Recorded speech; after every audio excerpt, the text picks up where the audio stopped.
Necha oydan beri hayz ko'rmaysan qizim? 6 oydan beri hayz yo'q. Voy, doktor bu nima homilani boshimi?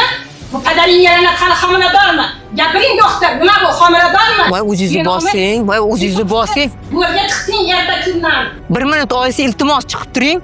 O'zingizni bosib oling. 18 yoshli qizni oyisi semirib ketyapti, hayzi kelmayapti deb qabulimga olib kelishdi. O'zi qilganimizda bu qiz 6 oydan beri hayz ko'rmayotganligini va bu qizda uje 5 oylik homila borligini mana o'zingizda birga ko'rdik. Ota-onalarga, ayniqsa onalarga aytadigan gaplarim bor. Bu muammoni olib chiqishimdan maqsad oxirgi yillarda bunaqa voqealar juda ham ko'payib ketyapti. Buni sababi qizi o'g'li balog'at yoshiga yetganda jinsiy hayot borligini oiladan eshitmaydi. Internet orqali eshitadi. Ko'cha-ko'yda yaxshi yomon odam bor. Qizi o'g'li kim bilan do'stlashyapti? Telefonlarda nimalarga qiziqyapti? Bo'sh qolish kerak emas farzandi va bunga ota-ona mas'ul. 10 kun, 20 kun o'tib ketdimi? Demak, bu qizda har xil gormonal o'zgarishlar bo'lishi mumkin yoki hozirgi holatdagi muammolar bo'lishi mumkin. Har bir ona